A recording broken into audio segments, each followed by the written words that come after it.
Well, welcome, friends, both those of you who have been with us from the beginning on Monday and those of you who may be joining us for the first time. This week, we are honoring the anniversary of Abdu'l-Bahá's visit to Greenacre. He was here August 16th to the 23rd, 1912. So it's been 109 years since he was here. Next year will be the 110th anniversary. And each day we read our wonderful Dr. Ann Perry here has put together a treasure trove that you will not find anywhere else on this earth, I believe, if I'm not incorrect, of really what happened here at Greenacre each day. The talks that Abdu'l-Bahá gave, we'll see photographs, hear stories, and have a little quiz at the end to see how much we were paying attention. And I have been asked each time to start us off with a song, and I'll break out the little ukulele for this one. I wrote this, well, I didn't write it. I put this prayer to music sitting outside my apartment here, which is at Greenacre. And I was sitting there thinking about this prayer: make thy beauty to be my food, and thy presence my drink, and thy pleasure my hope, and praise of thee my action, and remembrance of thee my companion. And I was thinking about this, and I was putting it to some chords. And I was thinking about, gosh, make thy beauty to be my food. And I was just looking around me here at Greenacre, just overcome with the beauty that is here, that is surrounding me, and how blessed those of us who are here are to take in all of this beauty. But then I thought, nature is not God's only creation. The apex of God's creation is the soul and the beauty of the soul. And I began to think about, how can the beauty of the souls around me be my food? I think it's easy for nature to be our food for some of us. And so I sing this prayer asking that we all be fed by the beauty that we see in all the souls around us, because there's beauty in every single soul that can be seen.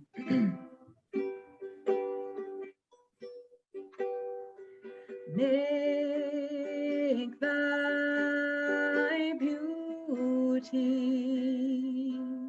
to be my food. Make thy beauty to be my food. Make thy presence my drink, and thy pleasure my hope. Make thy presence my drink, and thy pleasure my hope. Make thy presence my drink, and thy pleasure my hope. And praise of thee my action, and remembrance of thee my companion, and the power of thy sovereignty my succorer, and the power of thy sovereignty my succorer. Make thy beauty to be my food. Make thy beauty to be my food. Make thy presence my drink, and thy pleasure my hope. Thy presence my drink, and thy pleasure my hope. Make thy presence my drink, and thy pleasure my hope. And praise of thee my action, and remembrance of thee my companion, and the power of thy sovereignty my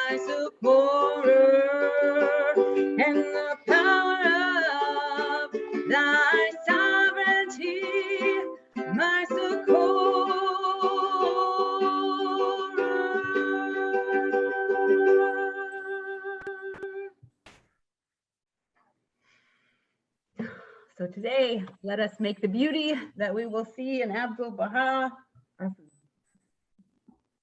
Over to you, Anne. Thank you so much, Jessica. You know, you sing with so much heart and passion. And yesterday, when I shared that there had been a world premiere of your new song about happiness, Ron Tomania wrote and said, Jessica should make a CD. And I said, yes. And we should also make a CD of some of these stories about Abdu'l-Bahá at Green Acre. So maybe it could be a combination or something. At any rate, welcome everyone. We're so excited to see you again. And tomorrow is the last day, unfortunately. I'm going to really miss our times together. But we can always watch the recordings and we can always learn more about this wonderful subject. So today is day 7 and tomorrow will be day 8 because he was here for a full week, which was Friday through Friday. And we'll start with Mahmoud. And I'm wondering if maybe Beverly would want to read this morning. Sure. And quickly, just a note to all people who are not actively speaking, just to make sure that you are muted, because we do pick up on that background noise. Thank you, friends.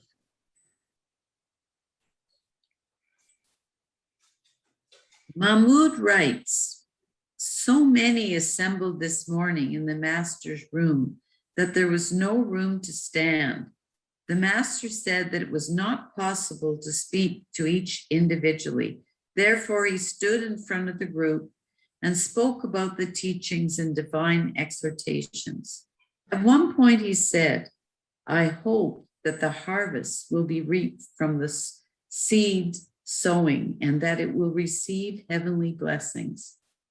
After the meeting, the master gave permission to some earnest seekers to see him privately. Afterwards, he went to visit the homes of some of the friends. Today, a lady who had survived the Titanic disaster came to see him. I am told, she said, that you advised not to travel by that ship. The master replied in the affirmative. She questioned, did you know that that would happen? The master said, God inspires man's heart. When he returned to the inn, some prominent people came to see him. In the course of the conversation, they said, we have always understood that religion is opposed to science, but we are now indebted to your discourses and teachings for throwing a new light on our thinking. The master gave another talk on these issues for their enlightenment. Another group of people came to visit him, expressing their heartfelt sorrow that he intended to leave Green Acre. They begged him to write them a few words in his own handwriting, and he wrote brief prayers for them in his exquisite script. In the afternoon, he paid farewell visits to some of the friends at their homes. At each gathering, he offered life-giving words, and each home he was the beloved one who steals the hearts. He then returned home extremely exhausted, to the point that he could not even sit down. Our condition, he said, is like that of the exhausted iron worker's apprentice, whose master said to him, die, but pump.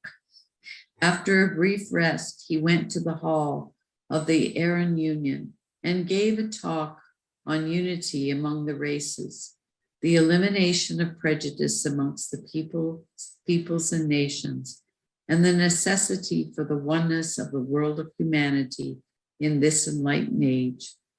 At the end, he chanted a prayer in such melodious and sweet tones that every heart was attracted to the divine kingdom and every soul turned to the beauty of the beloved.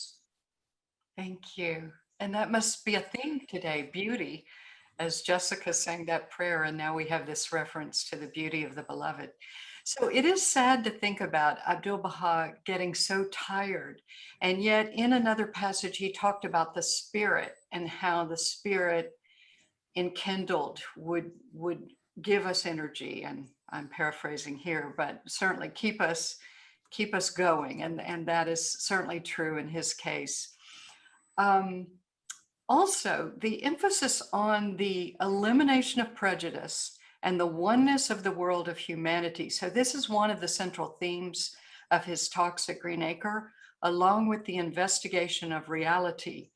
And both those themes he interwove. And of course, he also spoke about dispelling the clouds of the cobwebs of superstition. So, but these were among his salient points to those gathered there. And certainly we're now really struggling to understand more of what this means, the oneness of the world of humanity, and how he had acceptance for everyone. And we still struggle with that sometimes. So we're in process, certainly. Here's a picture of Sarah Farmer that week in the motor car being brought over. And do we have a volunteer for this little segment from Edith Inglis?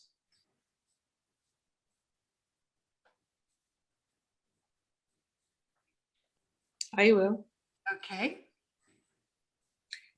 Here's my notes. I remember seeing dear Miss Farmer driving in a car to her old home. Bittersweet. There Abdu'l-Bahá gave a talk to friends who had gathered there. Miss Farmer had been brought over from Portsmouth, where she was living in a nursing home or sanitarium. Edith Inglis. Thank you. So I'm not sure how many times she came over, at least 3. And as we'll find out tomorrow, he actually visits her there as well before he leaves the area. So it must have been very precious for her to come over. Now, Francis Keefe is an interesting man. He was basically raised by the farmers, and he became a helper to Moses. And he was actually engaged to Sarah for a time, but they never married. We're not sure why she never married. But in the public library in Eliot, across from her portrait is his portrait. And I always find that interesting that the 2 portraits are looking at each other across this room. And probably Sarah felt that she just had too much work to do to be settled down in marriage, but I don't know. I wish I knew. I wish we had more from her own pen about her choices and so forth. And earlier in her life, she did have a number of suitors, particularly in Newport, Rhode Island. But those are other stories. So here's Francis Keefe's account of Abdu'l-Bahá's visit to Bittersweet. Now, Bittersweet was the home that the farmers built when they came to Eliot. It was a large, beautiful home, and it burned down in 1904. And when it burned, Sarah was devastated. She was away at the time. And they're not sure why it burned, although someone said something about a candle in some room. But all of her papers and precious belongings and her father's invention papers had burned up. And Abdu'l-Bahá had written to her, "Oh, bird without a nest," and basically he gave consolation to her and said, now everyone will realize that you're detached from this world and your flag will fly higher. And he gave her all these affirmations, but I do think it was very difficult for her. So the house was rebuilt in a much smaller way, which is still there today. And Sarah and her parents and Francis Keefe are buried behind the house. So this was the house that he visited on this day. So who would like to read this? Pamela? The foregoing, see below, was written by Abdu'l-Bahá in Persian in a book wherein the guest registered at Emma's Hammond reception on Thursday, August 22nd, 1912.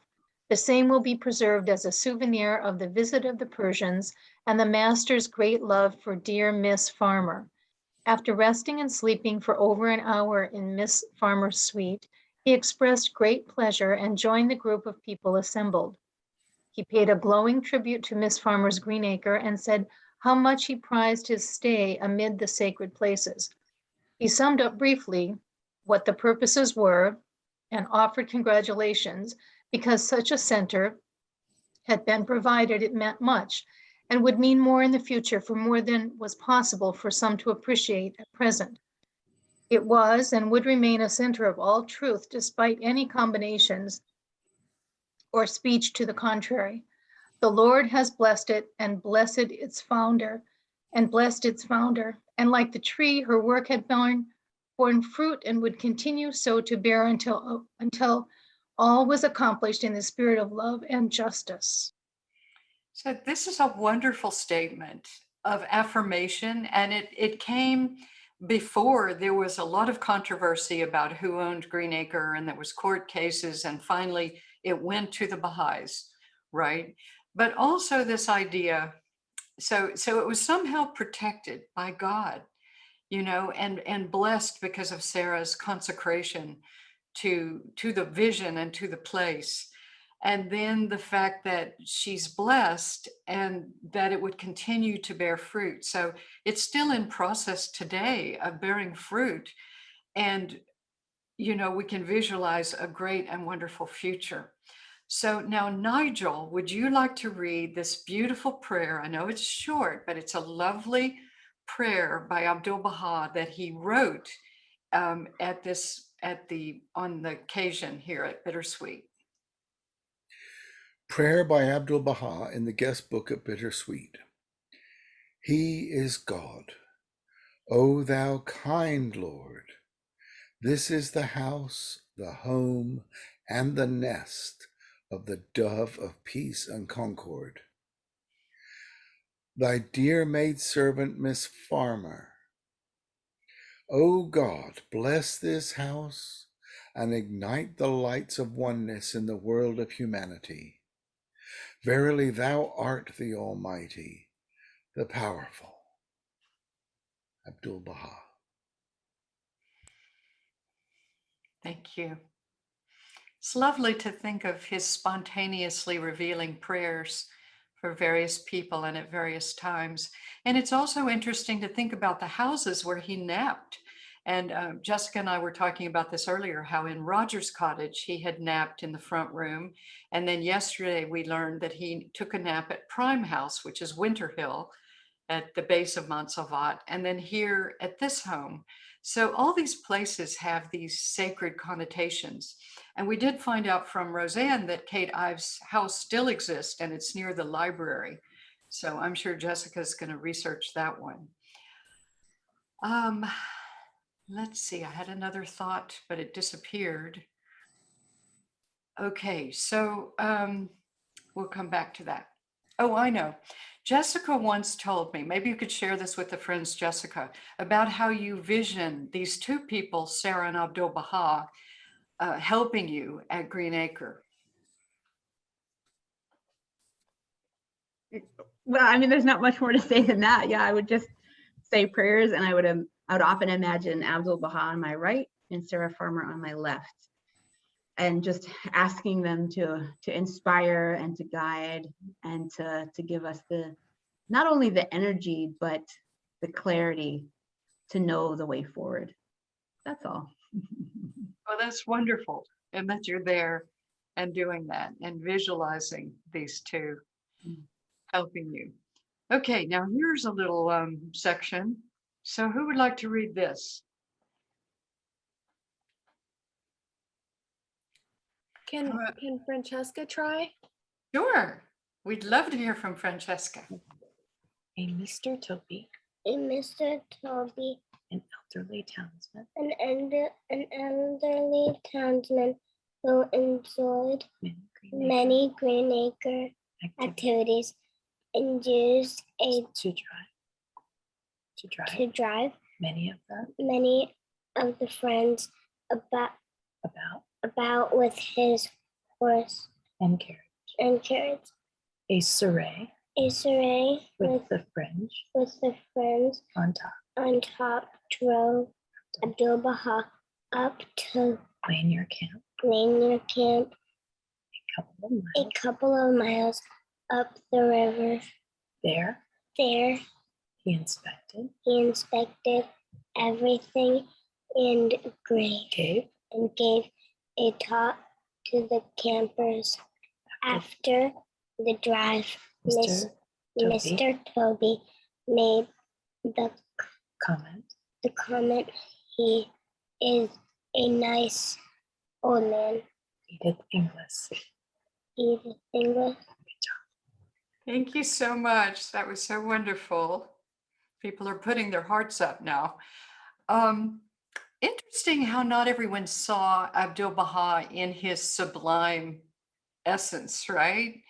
And some were so enamored they practically fainted when they saw him, and others just thought he was a kind or a nice old man. And I believe this was Martin Toby, who was one of Sarah Frommer's business partners. And I think this is actually him with this carriage, this surrey with the fringe on top.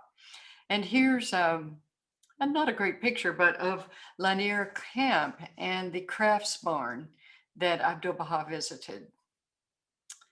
So the last thing today is an interesting passage from Juliet Thompson. So she was there at the time. And tomorrow I'll show you the picture that we talked about yesterday, the whole picture of everyone on Mont Salvat.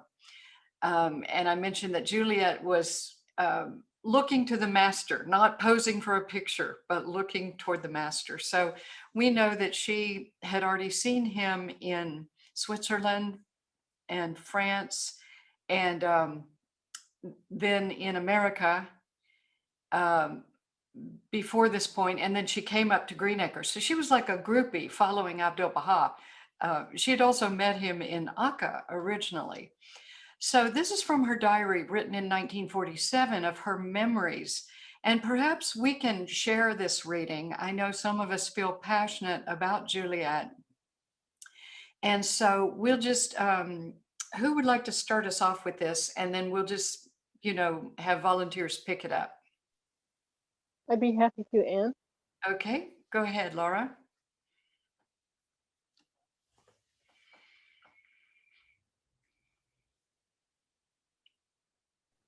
Oh. Laura, you're muted, Laura. So sorry, so sorry.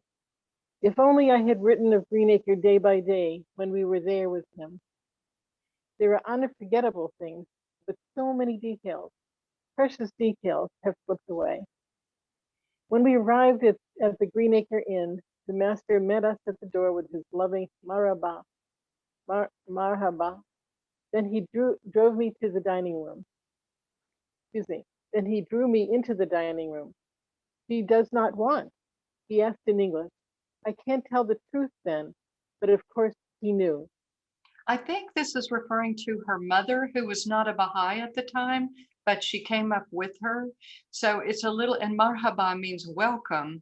So I think he was being cautious about how to greet the mother, but that's my interpretation. Okay, please go ahead. Sure. Pictures come back to me. Mama and I following him down a path to the Iranian, where he was to speak to the believers. He was all in white in the dark. Mama whispering to me, it is like following a spirit. A tussle day after day to keep Mama in Greenacre, in which dear Carrie Kinney helped me. A night when a horrifying young man came to a meeting at the Kinneys' home. From head to foot, he was covered with soot. His blue eyes stared out from a dark gray face. This was Fred Mortensen. He had spent half his boyhood and young manhood in prison in Minneapolis.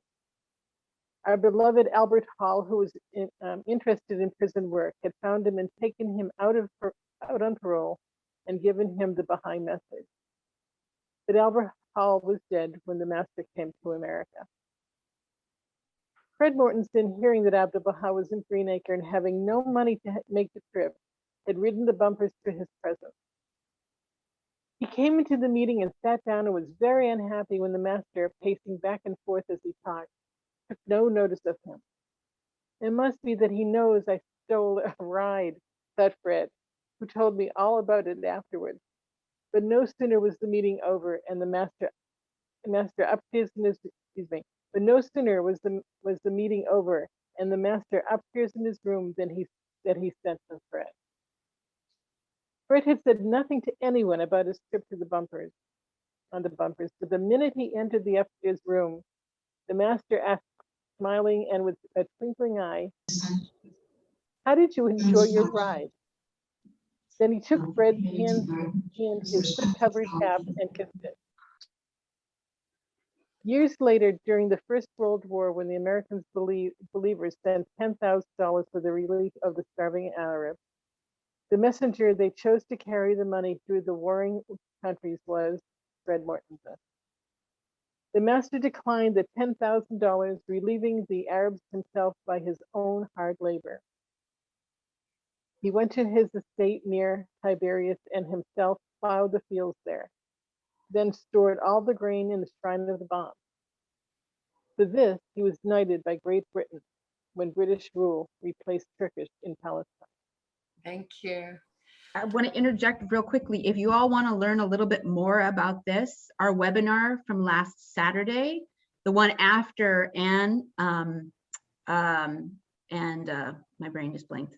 Rob, Yeah, thank you. The one after Anne and Rob Stockman, my brain's also blanking. I'm forgetting the man's name, but he's a Baha'i, his PhD and Oh, Hanley. Yeah. Thank Paul you, Hanley. Paul Hanley. Thank you. Yeah. Paul Hanley goes into this story quite a bit, and Abdu'l-Bahá and how he did save these people from starvation. He had 200 camels coming in to Haifa, all packed with grain that was farmed in villages that Abdu'l-Bahá himself had started. So very, very, very interesting stuff here, which you can find on our website in a few weeks. Sorry to interrupt. thank you so much. So that's available now on the website, Jessica? Not yet. It has to be edited. It'll be up there in a few weeks' time. Wonderful. Okay, thank you. And Rob also addressed this question too in that other webinar. So a little bit. So that's great. Okay, do we have another reader?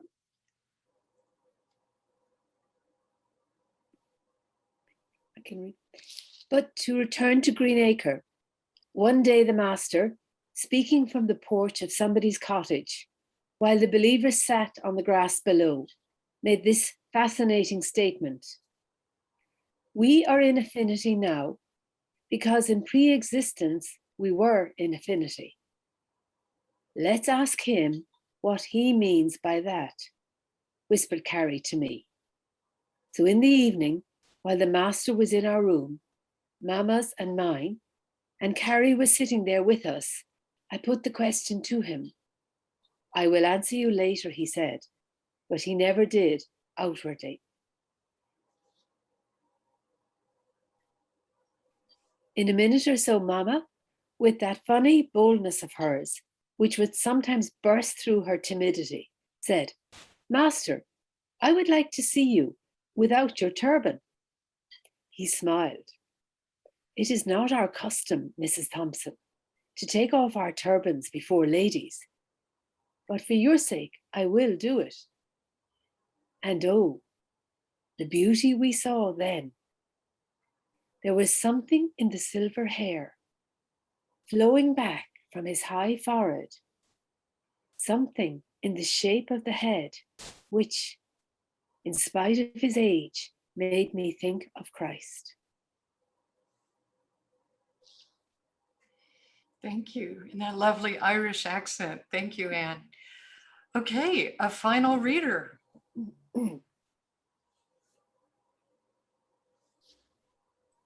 I can read it. Okay. There was another night when Carrie, Mama and I, and a few other believers were sitting in the second floor hall. Suddenly, on the white wall of the floor above, at the head of the stairs, the master's great shadow loomed. Mama slipped over to the foot of the stairs and looked up with adoring eyes, called, Master. And still another night, this was our third at Green Acre. Again, we were sitting in the second floor hall, but now the master was in our midst. We must say goodbye tomorrow, Mama said to him. Oh no, Mrs. Thompson, he laughed. You're not going tomorrow. One more day. And he laughed again. You see, I am leaving for Boston day after tomorrow, and you are of my own family. Therefore, you must travel with me. And Mama submitted now with a satisfaction wonderful to see. She was proud as a peacock. He said I was his own family, she kept repeating to me. He called Mama and me into the room. Among other things, he said with this, there are correspondences Mrs. Thompson, between heaven and earth, and Juliet's correspondence in heaven is Mary of Magdalene. That is very interesting. And she wrote a book later called I, Mary Magdalene, and it's available. I don't think I have a copy of it, but I know I've seen it before. One thing I failed to mention, and that was, does anyone know who this is Juliet here. Does anyone know who this is? May Maxwell. May Maxwell. So I'm not sure what year. I don't think May Maxwell was at Green Acre. She would have been in Montreal with her little girl who was about 2 years old, and hoping, and of course on the receiving end when Abdu'l-Bahá went there. So this must have been perhaps later. And of course, much research can still be done about details, you know, when she came to Green Acre. And of course, we have pictures of Rahia Khanum at Green Acre. So now we have our questions, and they're a little harder today. But first one, in response to the woman who asked whether Abdu'l-Bahá knew that the Titanic would sink, he answered, yes, I'm aware of all matters, past, present, and future. Or the master said, God inspires man's heart. Or he responded, no, but I'm certainly glad I took another boat. Or he shrugged and said, I had a feeling, which is B. Okay. And interesting, he took the humble stance here. He didn't say, yeah, I knew all about that was going to happen. He just kind of deflected those personal kinds of questions, you know. And he did that several times. Okay, here at Bittersweet, Sarah's home, Abdu'l-Bahá praised Sarah's Green Acre and offered a prayer which included the phrase, ignite the lights of blank in the world of humanity. Was it peace, race unity, progress, or oneness? I see Jessica's hand. She's suggesting oneness, and that is correct. And then, you know, as we know, he spoke a lot. Okay, the two themes he spoke on most at Green Acre were mosquitoes and how to avoid backbiting, or science and superstition, peace and reconciliation, or investigating reality and the oneness of humankind. Well, Anne is saying C, peace and reconciliation, which there was an emphasis on peace, and he did speak on all of these things, by the way.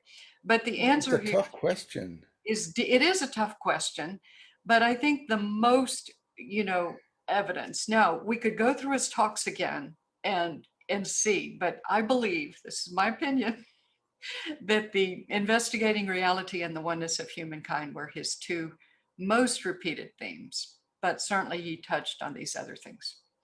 Okay, Juliet Thompson wanted to know why the master said, we are in affinity now because in pre-existence we were in affinity, but he never explained. What do you think this means? So this opens it up for conversation now.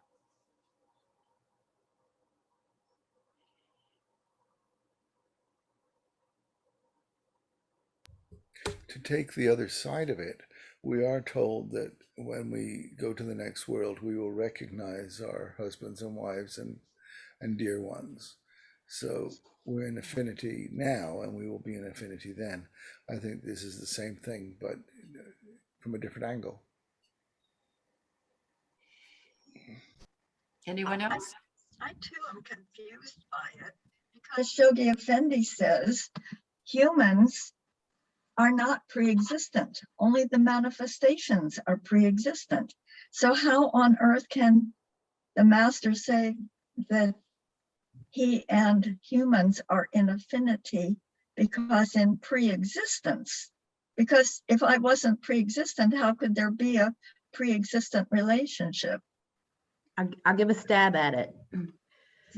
So we're told that the spirit of man, well, actually, that the soul of man is like the individual waves on the ocean.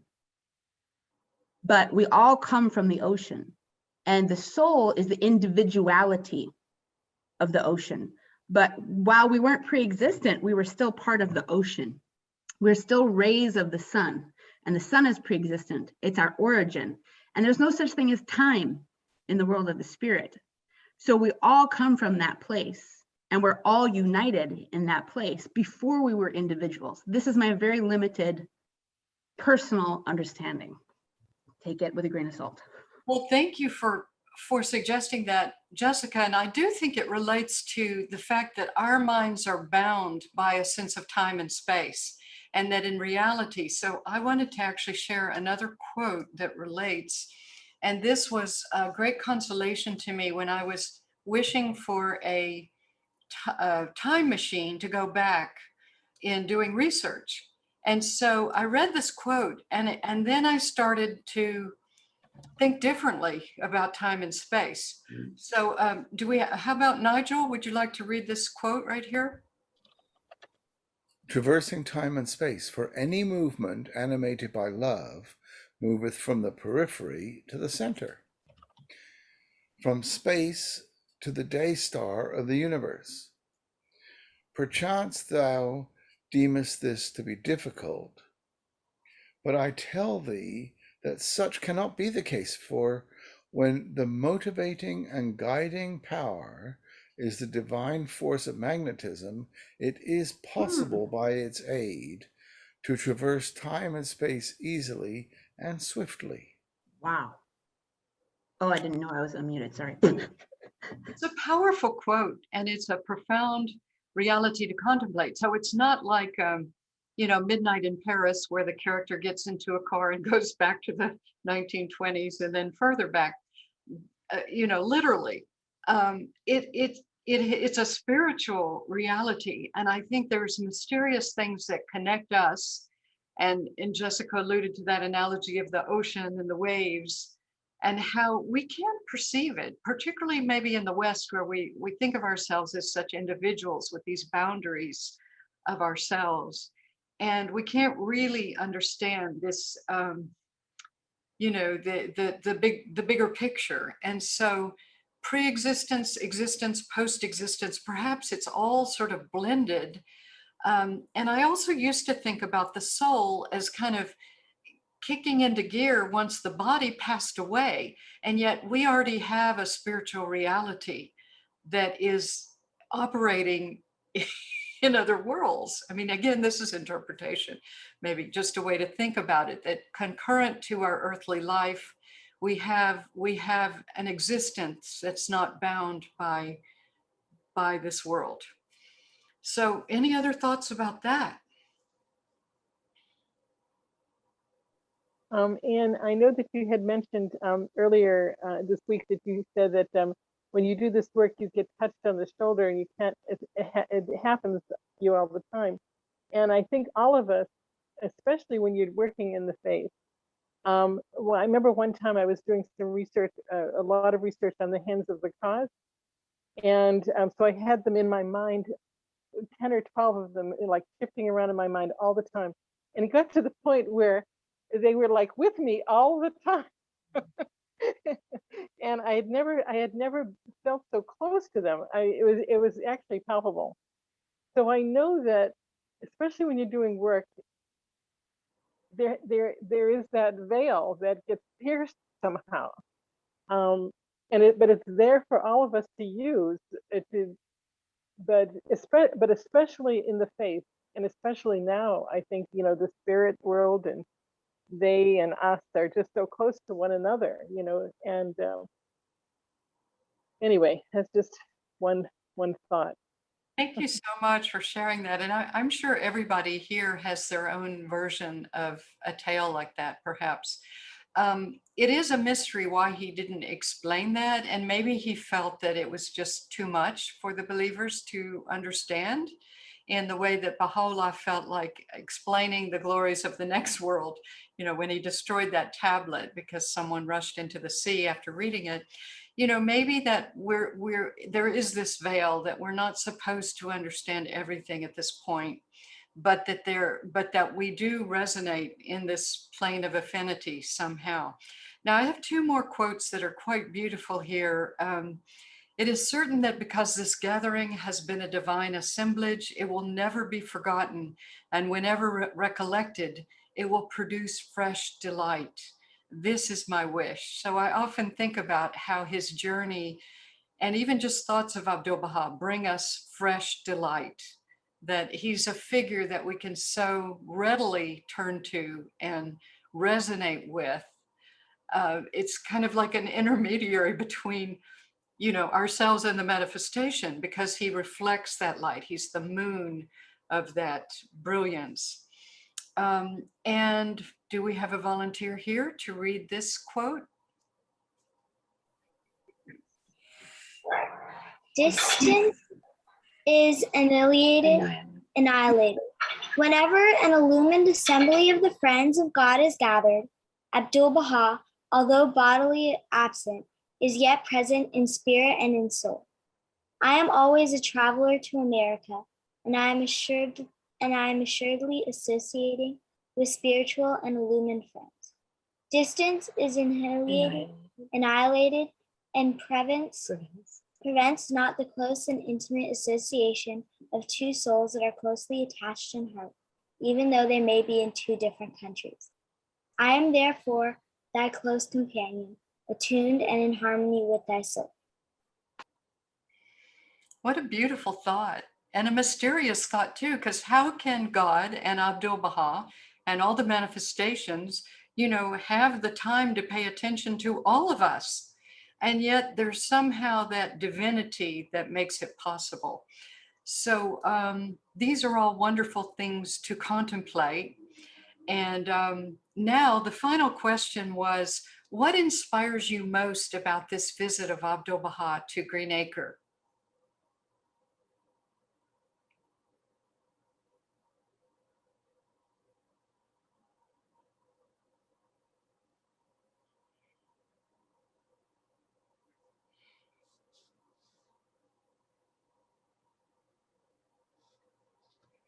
Anyone?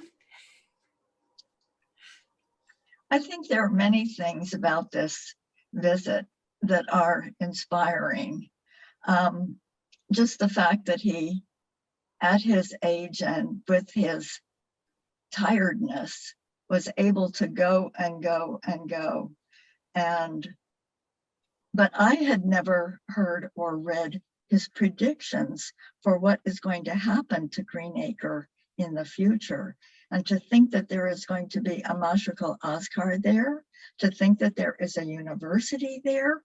Now I'm ready to drive from Florida to Maine to see this place.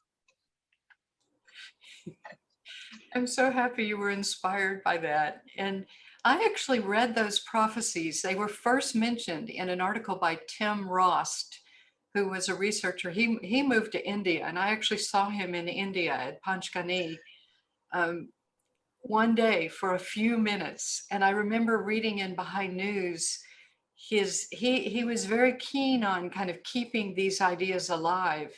And then when we put it in the Green Acre book, others read about it, but it's not really known by too many people, these prophecies. And I will just say also that the House of Justice several years ago wrote a message to the Baha'i Center of Learning in Australia, and different Baha'i centers of learning around the world. We'll know there's only a few of them. Read this letter and study this letter to try to figure out how to be as a center of learning. And what they say in this message is that the distinctive contribution that Baha'i centers of learning have to offer is in the area of discourse, is in the area of taking the different topics and applying the Baha'i teachings to those topics and creating spaces for discourse. Now, if that doesn't sound like a university, I don't know what does. So I believe it's the beginning of that. I mean, the beginning was long ago, but it's a new stage in that process. A wonderful thought, Jessica, that we're participating in the university right now as we're investigating things and sharing information. And Beverly put something interesting in the chat. She said, I can almost feel like I was living in his time. And again, in many ways, we wish we're jealous of those who were there. And we could imagine, like yesterday, when the woman said she was so busy waitressing and serving that she couldn't hear what was being said. We can put ourselves back there and imagine that what that was like to be waiting on that table and to be eager to catch, the words of Abdu'l-Bahá and all this. So I think these stories bring us closer into affinity, which I think of as sort of a resonance, or, affinity means we have something in common with. And in reality, we have something in common with all souls, right? But we don't always, we feel separate often. So this affinity is something that will draw us together. Okay, anyone else about what inspires you about this visit? I was moved by the fact that whoever he was speaking to, he knew what their needs were, what they needed to hear. That's another one that really struck me too. Thank you, Nigel. And sometimes he could be stern and sometimes he could be forgiving. Like what if he hadn't received Fred very well? That would have been devastating to that man. And the fact that it was such an opposite reaction to him, that he was so well received and so well treated. And you're right, he knew the needs of people. And even Juliet Thompson's mom was affected by and then became part of his family, So that's I wonderful. appreciate how he told the one woman, you need to eat meat. Like, I'm not talking about these other people, I'm talking about you. You, my dear friend, you need to eat meat. I think the thing that I'm most moved by is the believer's affection for Abdu'l-Bahá and their desire to be with him. And the Fred traveling, on the rails, hanging on, like doing whatever it takes, like a moth to a flame. That's what I'm so moved by that. And I love hearing these accounts because it's like it kindles my own love and my own longing. And, a heart longs to long, Thank you so much. Okay, those were great thoughts, Jessica, and everyone. And tomorrow's our last day. I'll give you a little foreshadowing, but Shoghi Effendi mentions 3 functions of Abdu'l-Bahá's trip to America, and Greenacre relates to one of these. So we will look forward to learning about that.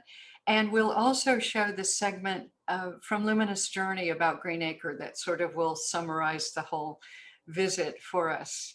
So thank you, dear friends. We look forward to seeing you tomorrow for our last day. Take care, Thank you. everyone. Thank you very much. Thank you. Bye-bye. Bye-bye. Thank you. It's wonderful. Thank you. Bye-bye. Bye.